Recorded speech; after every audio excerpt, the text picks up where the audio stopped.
दोस्तों नमस्कार, जोहार। चलिए जानते हैं झारखंड सूबा की ताज़ा खबरों को, लेकिन उससे पहले अगर आपने अभी तक इस चैनल को सब्सक्राइब नहीं किया तो सब्सक्राइब कर लें, जिससे कि आपको झारखंड सूबा की ताज़ा खबर रोजाना मिलती रहे।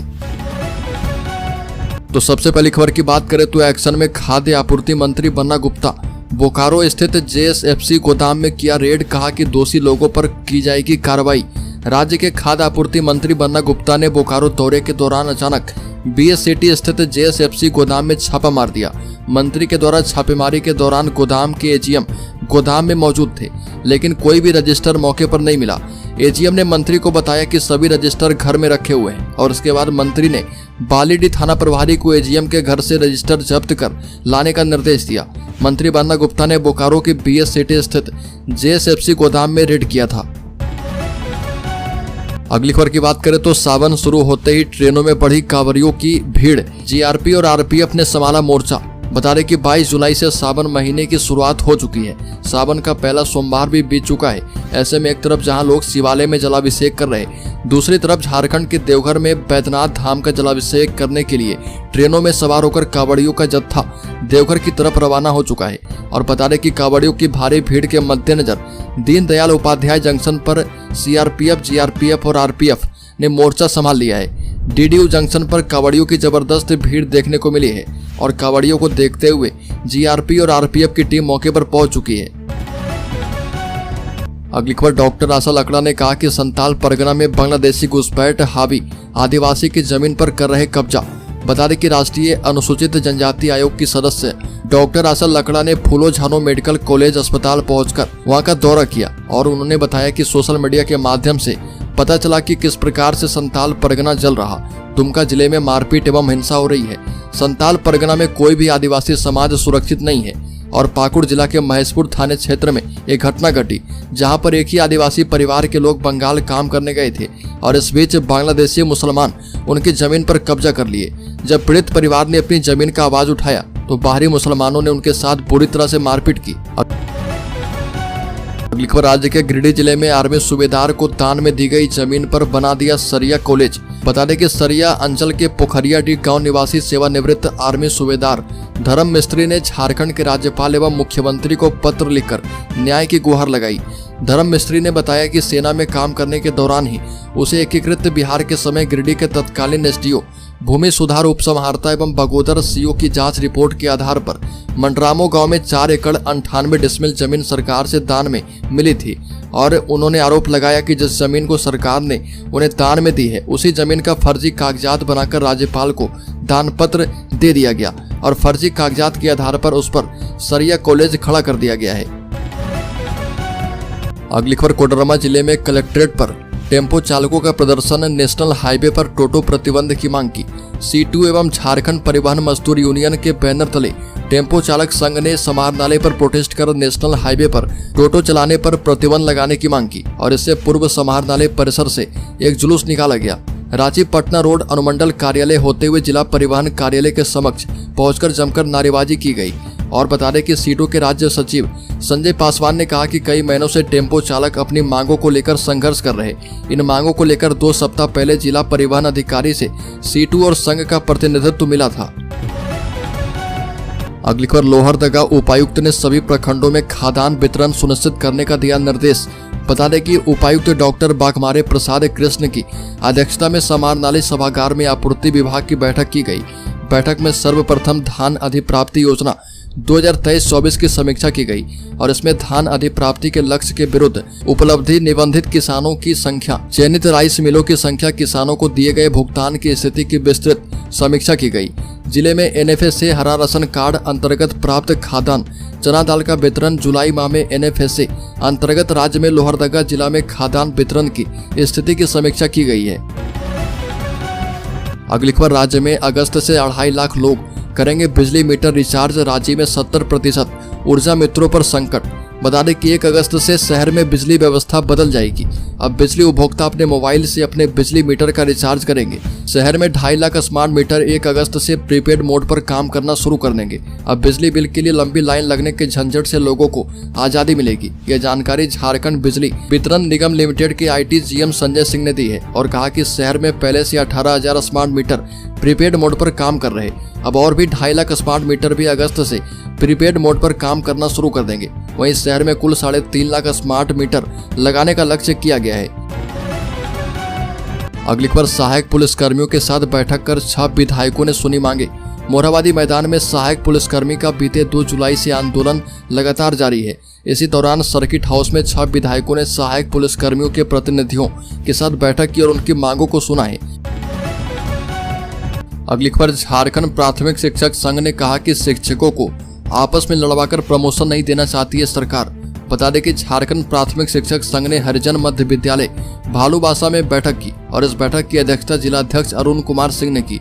इस दौरान जिलाध्यक्ष अरुण कुमार सिंह ने कहा कि प्राथमिक शिक्षकों का प्रमोशन प्रक्रिया हमेशा से जटिल और विवादित रही है, जिस कारण नियुक्त होकर सहायक शिक्षक एक ही वेतनमान में रिटायर हो जाते हैं। विवादित प्रमोशन रूलबुक के लिए सबसे ज्यादा जिला शिक्षा विभाग जिम्मेदार है और इस दौरान सरकार पर शिक्षकों को आपस में लड़वाकर प्रोन्नति नहीं देने की मंशा रखने का भी आरोप लगाया है।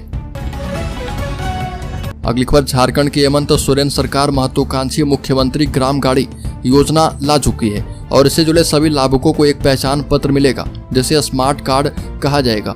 यह कार्ड लाभुकों की पहचान और सुविधाओं की जानकारी के लिए इस्तेमाल किया जाएगा। झारखंड के परिवहन विभाग ने इस प्रस्ताव को तैयार किया है और इसे अंतिम रूप देने के लिए काम किया जा रहा। इस संबंध में विभागीय मंत्री दीपक बिरुआ ने अपनी सहमति दे दी है और इस पहल से न केवल लाभुकों को सुविधाएं मिलेगी बल्कि सरकार के लिए योजनाओं का प्रबंधन और मॉनिटरिंग आसान हो पाएगी।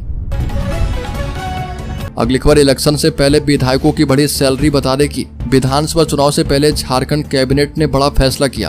कैबिनेट ने मुख्यमंत्री, मंत्री, विपक्ष के नेता, सचेतक, सत्ता पक्ष और विपक्ष के सचेतक समेत सभी विधायकों के वेतन में बढ़ोतरी के प्रस्ताव को मंजूरी दी है। झारखंड के मुख्यमंत्री के वेतन और पारिश्रमिक में 25% की बढ़ोतरी की गई। विधायकों के वेतन में अब 50% की बढ़ोतरी कर दी गई है। मुख्यमंत्री का वेतन बिना भत्ते के 80,000 रुपये है, लेकिन अब कैबिनेट ने 20,000 यानी 25% की बढ़ोतरी को मंजूरी दी है। अगली खबर, झारखंड में कांग्रेस विधायक दल के नेता का चयन एक बार फिर से टलता दिख रहा। 4 दिनों में मानसून सत्र की शुरुआत होने वाली है, लेकिन अभी तक इसकी कोई सुगबुगाहट नहीं है। ऐसा रहा तो कांग्रेस विधायक दल के नेता का चयन अब अगले सत्र में होगा।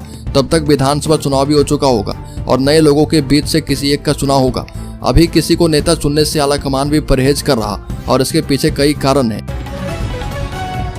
अगली खबर, राज्य के आवासीय विद्यालयों के शिक्षिकाओं और कर्मचारी के लिए बड़ी खबर। अब हर साल इतने प्रतिशत बढ़ेगा मानदेय। झारखंड में कार्यरत 203 कस्तूरबा गांधी बालिका आवासीय विद्यालयों एवं 57 झारखंड बालिका आवासीय विद्यालयों के शिक्षिकाओं और कर्मियों के प्रतिवर्ष 4% मानदेय वृद्धि का रास्ता साफ हो गया है। वित्त विभाग में मंतव्य लेने के बाद झारखंड शिक्षा परियोजना परिषद ने इसका प्रस्ताव तैयार कर मुख्य सचिव की अध्यक्षता वाली राज्य कार्यकारिणी समिति की बैठक में रखने का निर्णय किया और इससे पहले भी इस संबंध में उक्त बैठक में प्रस्ताव रखा गया था। अगली खबर, झारखंड सरकार सारंडा के गांव में बुनियादी सुविधाएं बहाल करने के साथ साथ बेरोजगारों को रोजगार मुहैया करवाने का भी कार्य करेगी। परिवहन मंत्री दीपक बिरुआ ने रात गोवा टीवी में मानकी मुंडाओं एवं कार्यकर्ताओं के साथ बैठक में ये बातें कही। बैठक में ग्रामीण ने अपने गाँव में पेयजल, चिकित्सा, रोजगार, शिक्षा आदि से संबंधित समस्याओं को बताया एवं उसके निराकरण की मांग की है। दीपक बिरुआ को बताया कि इस क्षेत्र में भोले भाले आदिवासी को ठगा जाता रहा। रोजगार एवं अन्य सुख सुविधाओं के नाम पर सिर्फ उन्हें गुमराह किया जाता रहा है। अगली खबर की बात करें तो झारखंड कैबिनेट की बैठक अगली 24 जुलाई की शाम 4 बजे से होगी। कई प्रस्ताव पर लगेगी मुहर। रांची में झारखंड कैबिनेट की बैठक 24 जुलाई को होगी। झारखंड मंत्रालय प्रोजेक्ट भवन में शाम 4 बजे मंत्री परिषद की बैठक आयोजित की जाएगी। मुख्यमंत्री हेमंत सोरेन इसकी अध्यक्षता करेंगे और इसमें कई प्रस्ताव पर मुहर लगने वाली है। मुख्यमंत्री हेमंत सोरेन की अध्यक्षता में 8 जुलाई को झारखंड कैबिनेट की पिछली बैठक हुई थी और इसमें हेमंत सोरेन सरकार ने कई प्रस्ताव को मंजूरी दी थी और इसमें विस्थापन आयोग के गठन पर मुहर लगी थी। अगली खबर, झारखंड की महिलाओं को जल्द मिलने वाला है बड़ा तोहफा। झारखंड में इस साल के आखिरी में होने वाले विधानसभा चुनाव से पहले मुख्यमंत्री हेमंत सोरेन लगातार कैंपेन कर रहे। इस बीच उन्होंने महिलाओं की आर्थिक सहायता से जुड़े कार्यक्रम को लेकर बड़ा अपडेट दिया है। साथ ही कहा कि जल्द ही 21 साल से अधिक और 50 साल से कम उम्र की माताओं बहनों को सम्मान राशि देने की योजना शुरू होने वाली है। इस योजना से झारखंड की 40 लाख से अधिक माताओं बहनों को लाभ दिया जाएगा। साथ ही कहा कि इसके लिए अगले 4 से 5 दिनों में गाँव स्तर पर नामांकन के लिए शिविर आयोजित किए जाएंगे। अगली खबर की बात करें तो मुख्यमंत्री हेमंत सोरेन के खिलाफ ईडी की कंप्लेन केस में ईडी की ओर से जवाब दाखिल किया गया है। मुख्यमंत्री हेमंत सोरेन के ऊपर ईडी द्वारा दर्ज शिकायत बाद में व्यक्तिगत पेशी से छूट के लिए दायर याचिका पर रांची सिविल कोर्ट में सुनवाई की गई। सुनवाई के दौरान ईडी की ओर से कोर्ट में जवाब दाखिल कर दिया गया है, जिसके बाद कोर्ट ने अगली सुनवाई के लिए तिथि निर्धारित कर दी है। फिलहाल इस केस की सुनवाई एमपी एमएलए की विशेष कोर्ट में चल रही है। अब तक हुई सुनवाई में कोर्ट ने प्रथम दृष्टया ये माना है कि हेमंत सोरेन ने ईडी के समन का उल्लंघन किया है। दरअसल जमीन घोटाले से जुड़े मामले में ईडी ने हेमंत सोरेन को अलग अलग तारीखों में 10 बार समन जारी किया था। अगली खबर, रांची में चला अतिक्रमण मुक्त अभियान, सामान किया गया जब्त। रांची नगर निगम की एनफोर्समेंट टीम, जिला प्रशासन और ट्रैफिक पुलिस ने संयुक्त रूप से बरियातू पेट्रोल पंप से रिम्स चौक होते हुए हिल व्यू चौक तक अतिक्रमण मुक्त अभियान चलाया। इस दौरान नो बेडिंग जोन में खड़े दुकानों, ठेला खोमचा एवं सब्जी विक्रेताओं दुकानों का सामान जब्त किया गया। साथ ही अवैध अस्थायी दुकान को हटाया गया। इस अभियान के दौरान 2 टेबल, 2 काउंटर, 1 गुमटी, 1 दर्जन प्लास्टिक के कैरेट जब्त किए गए हैं। इसके अलावा गंदगी फैलाने और अतिक्रमण करने पर कुल 5500 का फाइन किया गया है। अगली खबर, झारखंड के शेयर होल्डर्स इन्वेस्टर्स के लिए बड़ी खबर। बता दें कि हफ्ते के पहले कारोबारी दिन शेयर बाजार में फ्लैट कारोबार देखने को मिला है। सेंसेक्स 102 अंक की गिरावट के साथ 80,502 के स्तर पर बंद हुआ। वहीं निफ्टी में भी 21 अंक की गिरावट रही है और ये 24,509 के स्तर पर बंद हुआ है। सेंसेक्स के 30 शेयर में से 15 में तेजी और 15 में गिरावट देखने को मिली है।